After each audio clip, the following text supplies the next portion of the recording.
विद्यार्थियों, आप पढ़ रहे थे आपके पाठ्य पुस्तक का पहला पाठ शुचि पर्यावरणम, और इसके अंतर्गत विद्यार्थियों आपने 8 भागों का अध्ययन कर लिया था।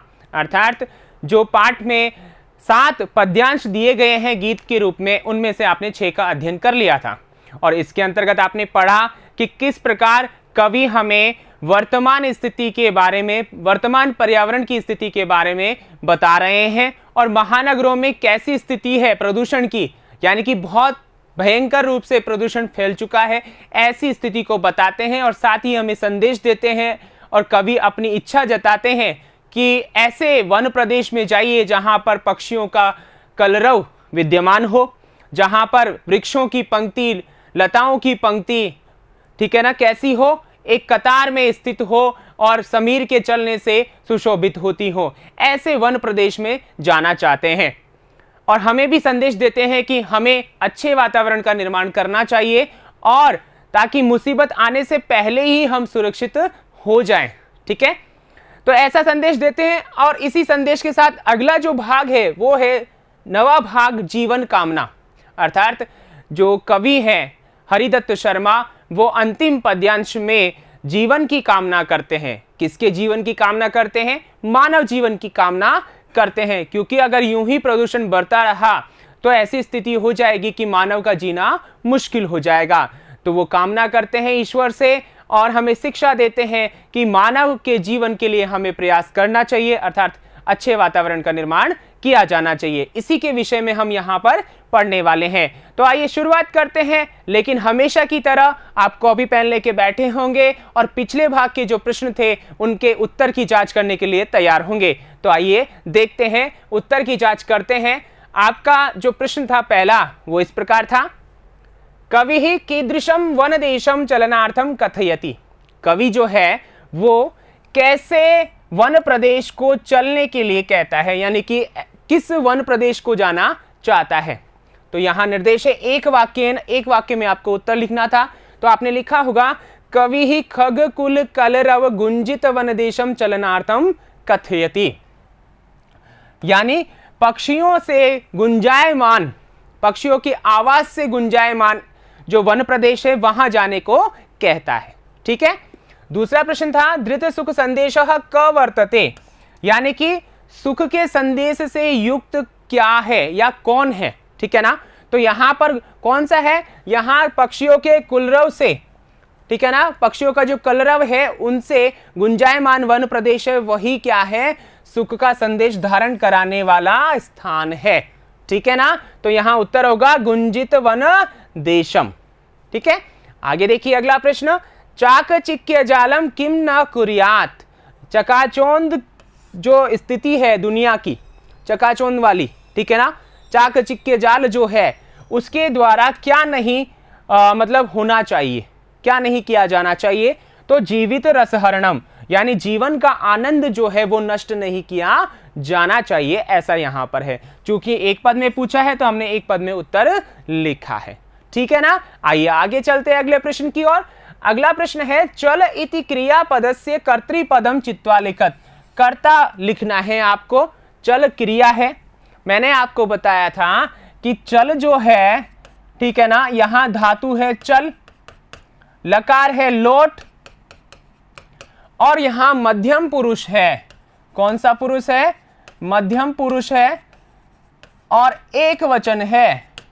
ऐसी स्थिति यहां इस क्रिया की है। तो ऐसी स्थिति में देखिए, जब भी हम कर्ता का प्रयोग करें तो ये सारी चीजें देखें, और उसके बाद में क्या करें कि यहां पता चला कि मध्यम पुरुष में तो युष्मत शब्द का प्रयोग होता है, और युष्मत शब्द का प्रयोग होता है तो प्रथमा में एक वचन क्या बनेगा? त्वम। तो हमारा कर्ता क्या होगा? त्वम। ठीक है ना, लेकिन यहां पर आप देखेंगे कि त्वम तो कहीं है ही नहीं, ये चल क्रिया है, त्वम है ही नहीं। तो क्या है यहां पर? यहां बंधु, बंधु शब्द है। ठीक है ना, तो यहां बंधु यानी बांधव, ठीक है, भाई, या यूं कह लीजिए किसी भी मानव को कहा है। तो ऐसी स्थिति में हम त्वम तो लिखेंगे बाहर, और बंधु को निर्देशित किया गया है उसको लिखेंगे हम कोष्टक में। आ गई बात समझ में? तो इस प्रकार यहां पर ऐसी क्रिया का कर्ता पूछने पर जहां पर निर्देशित नहीं हो तो इस प्रकार उत्तर लिखेंगे। ठीक है, आइए आगे चलते हैं। नगर इति पदस्य समानार्थकम पदम चित्वा लिखत। समानार्थक का मतलब है पर्याय, ठीक है। तो नगर, इसके लिए एक शब्द आया है अपने पास में पुर, ठीक है। पुर लिख दीजिए या पुरम लिख दीजिए, दोनों ही सही है, ठीक है। आइए आगे चलते हैं। इसी के साथ में आगे अपना है कवि जीवन कामना करता है, तो किस प्रकार करता है आइए देखते हैं। विषय वस्तु आपकी है प्रस्तर तले लता तरु गुल्मा नो भवन्तु पिष्टा पाषाणी सभ्यता निसर्गे स्यान्न समाविष्टा मानवाय जीवनम कामये नो जीवन मरणम शुचि पर्यावरणम, ठीक है। ये अंतिम जो है पद्यांश है कवि का यहाँ पर। और यहाँ देखिए क्या कह रहे हैं, एक एक शब्द को हम अर्थ देखते हैं। प्रस्तर तले, यहाँ प्रस्तर का मतलब होता है पत्थर, ठीक है ना। पाषाण भी बोलते हैं, प्रस्तरः पाषाणः, ठीक है ना, समझ में आ रहा है। तो यहाँ पाषाण यानी पत्थर जो है, तले जो मतलब पत्थर का जो तला है, ठीक है ना, मतलब उसके नीचे, यूं समझ लीजिए आप, पत्थर के नीचे। लता तरु, लताएं, तरु यानी वृक्ष, गुल्मा यानी झाड़ियां, ठीक है। तो यहां पर समास हो रखा है क्या, लता च, ठीक है।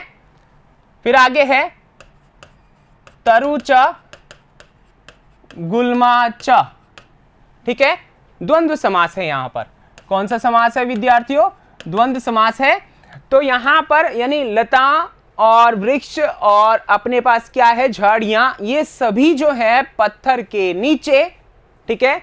नो, नो यानी नहीं, यहां पर नो क्या है, नहीं, अव्यय है ये, नहीं। भवन्तु हो, पिष्टा यानी पिसी हुई। अब पिसी हुई का मतलब नष्ट, यहां ये अर्थ है। तो पिष्टा में है अपने पास में पिस धातु है और त प्रत्यय है, ठीक है ना। और यहां इसका अर्थ क्या लिया गया है, नष्ट होना, ठीक है। तो यहां पत्थर के नीचे लताएं, वृक्ष और झाड़ियां नहीं पिसनी चाहिए, नहीं नष्ट होनी चाहिए, ऐसा अर्थ बताया है। आगे देखिए क्या कहते हैं, पाषाणी सभ्यता यानी पत्थर कालीन सभ्यता, पाषाणी जो है, ठीक है ना, पत्थरों की जो सभ्यता है, पाषाण काल जिसे कहते हैं, वहां पर निसर्गे यानी प्रकृति में। देखिए यहां पर प्रकृति शब्द होता है, यहां जो है निसर्गे सप्तमी का एक वचन है, तो प्रकृति शब्द का सप्तमी एक वचन प्रकृतौ भी बनता है और प्रकृत्याम भी बनता है, यह आपको ध्यान रखना है। यहां पर ये क्या है, प्रकृत्याम, ठीक है ना। तो ये दोनों रूप आपके यहां पर बनते हैं, दोनों बनते हैं। तो यानी प्रकृति में पाषाणी जो सभ्यता है वो स्यान्न, ये कई बार आ चुका है, तो आपको पता होगा अनुनासिक संधि है, स्यात् यानी होना चाहिए, न यानी नहीं, नहीं होना चाहिए, ठीक है ना। समाविष्टा या नहीं होनी चाहिए, समाविष्ट यानी सम्मिलित, ठीक है ना। यानी प्रकृति में पाषाणी जो सभ्यता है वह सम्मिलित नहीं होनी चाहिए। क्यों, क्योंकि अगर वह सम्मिलित होगी तो लताएं, वृक्ष और झाड़ियां क्या हो जाएंगी, नष्ट हो जाएंगी, और नष्ट हो गई तो पर्यावरण असंतुलित हो जाएगा। असंतुलित हो जाएगा तो क्या मानव जीवन रह पाएगा, नहीं रह पाएगा। ऐसी स्थिति के लिए ऐसी नौबत ही नहीं आए, अर्थात पाषाणी सभ्यता प्रकृति में नहीं समाविष्ट हो, ठीक है। आगे देखिए क्या कहते हैं, मानवाय, मानव के लिए, मानवाय का मतलब मानव के लिए, चतुर्थी एक वचन है। जीवनम, मानव का जो जीवन होता है उसको या उसकी, कामये, कामना करता हूं। यहां पर देखिए कामये ये जो क्रिया है, यहां काम धातु है और ये आत्मने में चलती है, ठीक है ना। तो यहां इसका मतलब है कामना करना, ठीक है ना, कामना या चाहना या इच्छा करना, ठीक है ना। और यहां पर ये जो क्रिया है कामये, ये क्या है, यहां उत्तम पुरुष की, ठीक है, क्रिया है, और उत्तम पुरुष का एक वचन है ये, ठीक है ना। उत्तम पुरुष का एक वचन है कामये, अर्थात इसका हम पर्याय लें तो इच्छामि या वांछामि, ये भी अर्थ हम यहां पर ले सकते हैं। अर्थात ये किसके लिए आया है, ऐसा कौन कह रहा है, ऐसा कवि कह रहा है कि मैं जो हूं, अर्थात कवि खुद के लिए कह रहा है कि मैं मानव के जीवन का, ठीक है ना।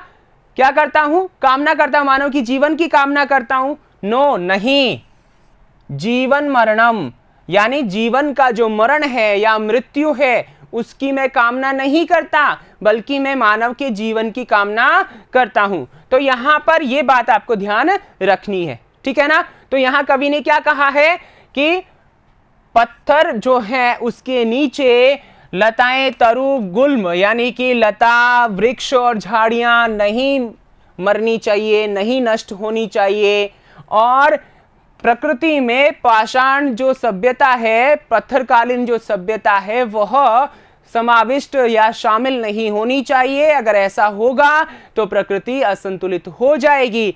इसीलिए मैं मानव के जीवन की ही कामना करता हूं, मृत्यु की कामना नहीं करता हूं। और इसी के साथ, इसी कामना के साथ मैं आप सभी को कहता हूं कि शुचि यानी पवित्र, शुद्ध पर्यावरणम यानी वातावरण को हमें क्या करना चाहिए, निर्माण करना चाहिए। अच्छे वातावरण का निर्माण हमारे द्वारा किया जाना चाहिए।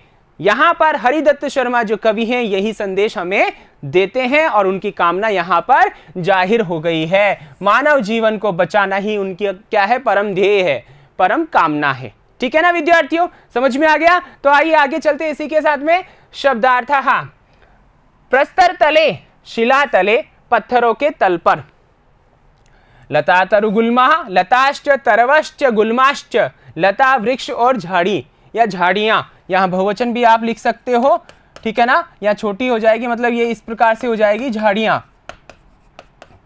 ठीक है। अब आगे देखिए, नो न नहीं, ठीक है। पिष्टा चूर्ण नष्ट, पाषाणी पर्वतमयी पथरीली, सभ्यता यानी संस्कृति ही, ठीक है।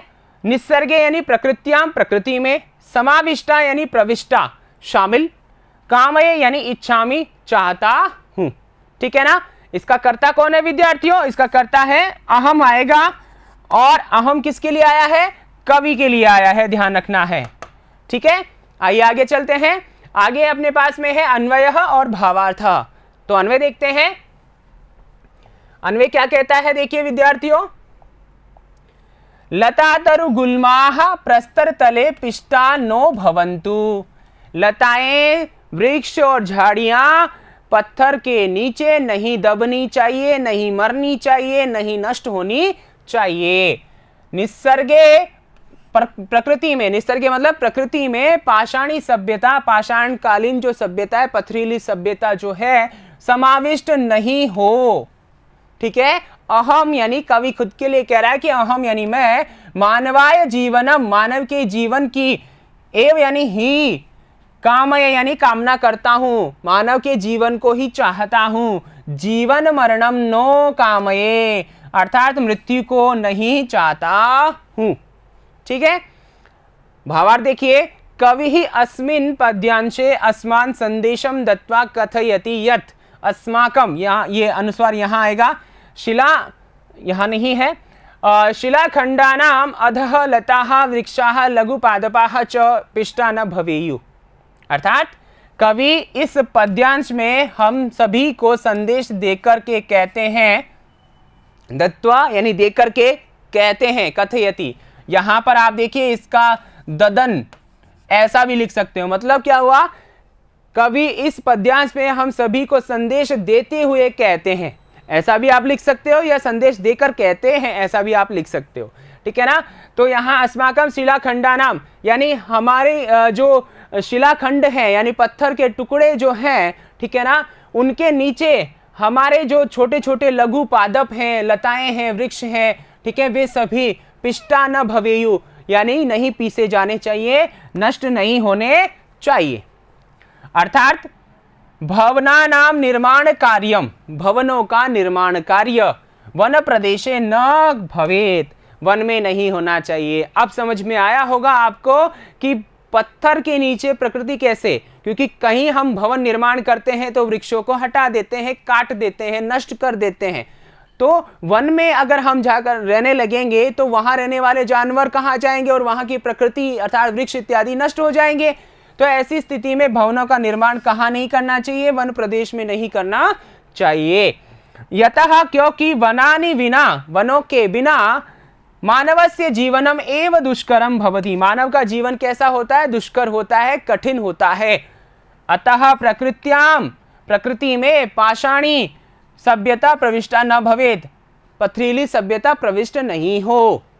अत्र कवि पुनः वदति, यहाँ पर कवि फिर से कहते हैं, यत कि अहम, मैं, जीवितानाम जनानाम, जो जीवित लोग हैं, ठीक है ना, उनका मरणम न वांछामि, मरण नहीं चाहता हूं, मतलब उनकी मृत्यु नहीं चाहता हूं, अपितु अहम तेषाम जीवनम एव वांछामि, मैं तो उनके जीवन की ही कामना करता हूं या उन्हीं की जीवन को चाहता हूं। अतः कवि स्वच्छम पर्यावरणम निर्मातुम, इसीलिए कवि स्वच्छ वातावरण को निर्मातुम यानी निर्माण करने के लिए अस्मान यानी हम सभी को प्रेरयति यानी प्रेरित करते हैं, संदेश देते हैं। ठीक है ना विद्यार्थियों, समझ में आ गया? तो आइए आगे चलते हैं इसी के साथ में। विशेषः, विशेष है अपने पास में संधि स्यान्न, स्यात धन न, अनुनासिक संधि है। समास लता तरु गुल्माः, लताः च तरवः च गुल्माः च, द्वंद्व समास है यहाँ पर। ठीक है, आइए आगे चलते हैं। आगे देखिए, गृह कार्यम, घर का कार्य। हाँ जी, हमने ये पाठ आज समाप्त कर लिया है।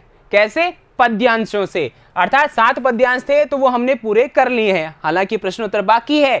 फिर भी यहाँ पर देखिए, इस पद्यांश से संबंधित आपके कुछ प्रश्न यहाँ पर दिए गए हैं आपके लिए, तो आप इनको अच्छे से पढ़िए और उत्तर लिखिए। पहला प्रश्न है, प्रस्तर तले के पिष्टाः न भवन्तु, एक पदेन, कीदृशी सभ्यता प्रकृत्याम न समाविष्टा, एक पदेन। तीसरा है, कविः किम कामयते, पूर्णवाक्येन। ठीक है, आगे देखिए, आगे अपने पास में चौथा, कामये इति क्रियायाः कर्तृपदम लिखत। पांचवा है, प्रकृतौ इति पदस्य समानार्थकम पदम चित्वा लिखत।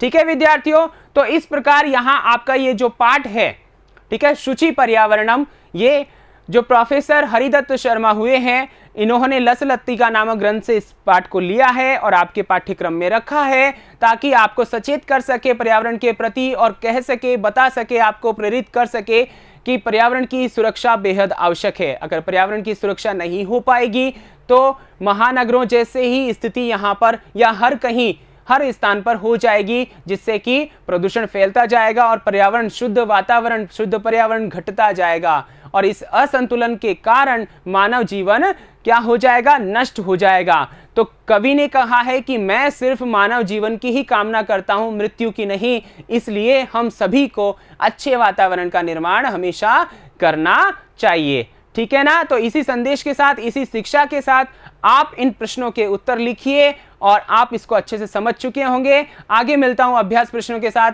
तब तक के लिए धन्यवाद।